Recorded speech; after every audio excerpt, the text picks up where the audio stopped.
Number the Stars by Lois Lowry. Chapter 1. Why Are You Running? I'll race you to the corner, Ellen.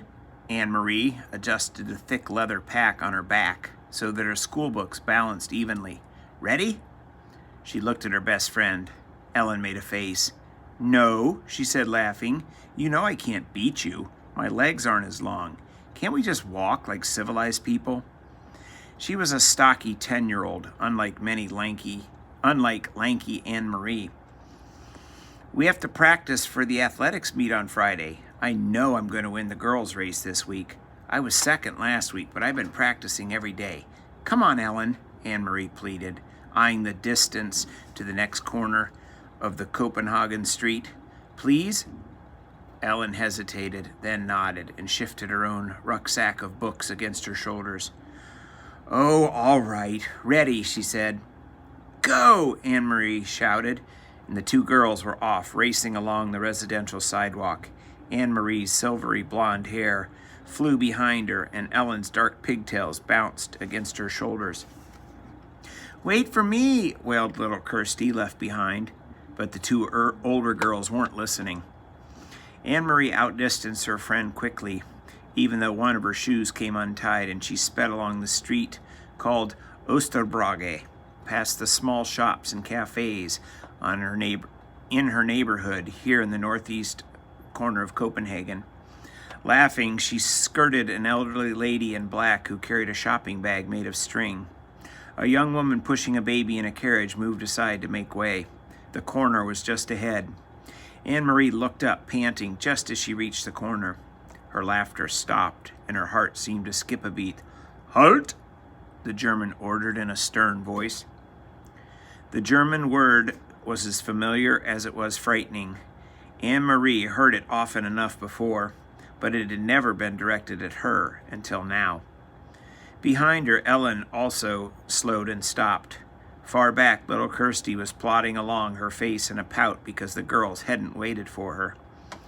Anne-Marie stared up. There were two of them. That meant two helmets, two sets of cold eyes glaring at her, and four shiny, tall boots planted firmly on the sidewalk, blocking her path to home. And it meant two rifles gripped in the hands of soldiers. She stared at the rifles first. Then, finally, she looked into the face of the soldier who had ordered her to halt. Why are you running? The harsh voice asked. His Danish was very poor. 3 years, Anne-Marie thought with contempt. 3 years they've been in our country, and still they can't speak our language. I was racing with my friend, she answered politely. We have races every Friday at school, and I want to do well, so I... Her voice trailed away, the sentence unfinished. Don't talk so much, she told herself. Just answer them, that's all. She glanced back. Ellen was motionless on the sidewalk, a few yards behind her. Farther back, Kirsty was still sulking and walking slowly toward the corner. Nearby, a woman had come into the doorway of a shop and was standing silently and watching. One of the soldiers, the taller one, moved toward her. Anne-Marie recognized him as the one she and Ellen always called, in whispers, the giraffe, because of his height and the long neck that extended from his stiff collar. He and his partner were always on this corner. He prodded the corner of her backpack with the stock of his rifle. Anne-Marie trembled. What is in here? He asked loudly. From the corner of her eyes, she saw the shopkeeper move quietly back into the shadows of the doorway and out of sight. School books, she answered truthfully. Are you a good student? The soldier asked. He seemed to be sneering. Yes. What is your name? Anne-Marie Johansson. Your friend, is she a good student too? He was looking beyond her at Ellen, who hadn't moved. Anne-Marie looked back too and saw that Ellen's face, usually rosy-cheeked, was pale and her dark eyes were wide. She nodded at the soldier. Better than me, she said. What is her name? Ellen. Who is this? He asked, looking over Anne-Marie's shoulder. Kirsty had appeared there suddenly, scowling at everyone. My little sister. She reached down for Kirsty's hand, but Kirsty, always stubborn, refused it and put her hands on her hips defiantly. The soldier reached down and stroked her little sister's short, tangled curls. "Stand still, Kirsty," Anne-Marie ordered silently, praying that somehow the obstinate 5-year-old would receive her message. But Kirsty reached up and pushed the soldier's hand away. "Don't," she said loudly. Both soldiers began to laugh. They spoke to each other in rapid German that Anne-Marie couldn't understand. "She is pretty, like my own little girl," the tall one said in a more pleasant voice. Anne-Marie tried to smile politely. "Go home, all of you. Go study your school books, and don't run. You look like hoodlums when you run." The two soldiers turned away. Quickly, Anne-Marie reached down and grabbed her sister's hand before Kirsty could resist. Hurrying the little girl along, she rounded the corner. In a moment, Ellen was beside her. They walked quickly, not speaking, with Kirsty between them, toward the large apartment building where both families lived. When they were almost home, Ellen whispered suddenly, "I was scared." "Me too," Anne-Marie whispered back. As they turned to enter their building, both girls looked straight ahead toward the door. They did it purposely so that they would not catch the eyes or the attention of 2 more soldiers who stood with their guns on this corner as well.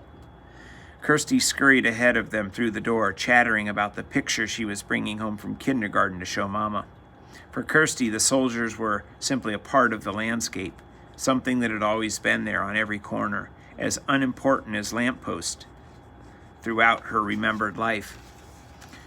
"Are you going to tell your mother?" Ellen asked Anne-Marie as they trudged up the stairs. "I'm not. My mother would be upset." "No, I won't either. Mama would probably scold me for running on the street." She said goodbye to Ellen on the 2nd floor where Ellen lived and continued on to the 3rd, practicing in her mind a cheerful greeting for her mother, a smile, a description of today's spelling test, in which she had done well. But she was too late. Kirsty had gotten there first. "And he poked Anne-Marie's bag with his gun, and then he grabbed my hair." Kirsty was chattering as she took off her sweater in the center of the apartment living room. "But I wasn't scared. Anne-Marie was, and Ellen too, but not me." Mrs. Johansson rose quickly from the chair by the window where she had been sitting. Mrs. Rosen, Ellen's mother, was there too, in the opposite chair. They had been having coffee together as they did many afternoons. Of course, it wasn't real coffee, though the mother still called it that, having coffee. There had been no real coffee in Copenhagen since the beginning of the Nazi occupation, not even real tea. The mother sipped at hot water flavored with herbs. "Anne-Marie, what happened? What is Kirsty talking about?" her mother asked anxiously. "Where's Ellen?" Mrs. Rosen had a frightened look. "Ellen's in your apartment. She didn't realize you were here," Anne-Marie explained. "Don't worry, it wasn't anything. It was just 2 soldiers who stand on the corner of the Oosterbrug. You've seen them. You know the tall one with the long neck, the one that looks like a silly giraffe?" She told her mother and Mrs. Rosen of the incident, trying to make it sound as humorous and unimportant as possible. But their uneasy looks didn't change. "I slapped his hand and shouted at him," Kirsty announced importantly. "No, she didn't, Mama," Anne-Marie reassured her mother. "She's exaggerating, just like she always does." Mrs. Johansson moved to the window and looked down at the street below. The Copenhagen neighborhood was quiet. It looked the same as always, people coming and going from shops, children at play, and soldiers on the corner. She spoke in low voices to Ellen's mother. "They must be edgy because of the latest resistance incidents. Did you read in Der Friedanks about the bombings in Hillerød and Neuchborough?" Although she pretended to be absorbed in unpacking her schoolbooks, Anne-Marie listened, and she knew what her mother was referring to. De Friedanks, the Free Danes, was an illegal newspaper. Peter Nilsson brought it to them occasionally, carefully folded and hidden among ordinary books and papers, and Mama always burned it after she and Papa read it. But Anne-Marie heard Mama and Papa talk, sometimes at night, about the news they had received that way, news of sabotage against the Nazis, bombs hidden and exploded in the factories that produced war materials, and industrial railroad lines damaged so the goods couldn't be transported. And she knew what the resistance meant. Papa had explained when she overheard the word and asked. The resistance fighters were Danish people. No one knew who, because they were very secret, who were determined to bring harm to the Nazis however they could. They damaged the German trucks and cars and bombed their factories. They were very brave. Sometimes they were caught and even killed. I must go and speak to Ellen, Mrs. Rosen said, moving toward the door. You girls walk a different way to school tomorrow. Promise me, Anne-Marie. And Ellen will promise too. We will, Mrs. Rosen, but what does it matter? There are German soldiers on every corner. They will remember your faces, Mrs. Rosen said, turning in the doorway to the hall. It is important to be one of the crowd always. Be one of many. Be sure that they never have a reason to remember your face. She disappeared into the hall and closed the door behind her. He'll remember my face, Mama, Kirsty announced happily, because he said I looked like his little girl, and he said I was pretty. If he has such a pretty little girl, why doesn't he go back to her and like a good father would? Mrs. Johansson murmured, stroking Kirsty's cheek. Why doesn't he go back to his own country? Mama, is there anything to eat? Anne-Marie asked, hoping to take her mother's mind away from the soldiers. Take some bread and give a piece to your sister. With butter? Kirsty asked hopefully. No butter, her mother replied. You know that. Kirsty sighed as Anne-Marie went to the bread box in the kitchen. I wish I could have a cupcake, she said. A big yellow cupcake with pink frosting. Her mother laughed. For a little girl, you have a long memory, she told Kirsty. There hasn't been any butter or sugar for cupcakes for a long time. A year at least. When will there be cupcakes again? When the war ends, Mrs. Johansson said. She glanced through the window, down to the street corner where the soldiers stood, their faces impassive beneath the metal helmets. When the soldiers leave. Ooh-wee!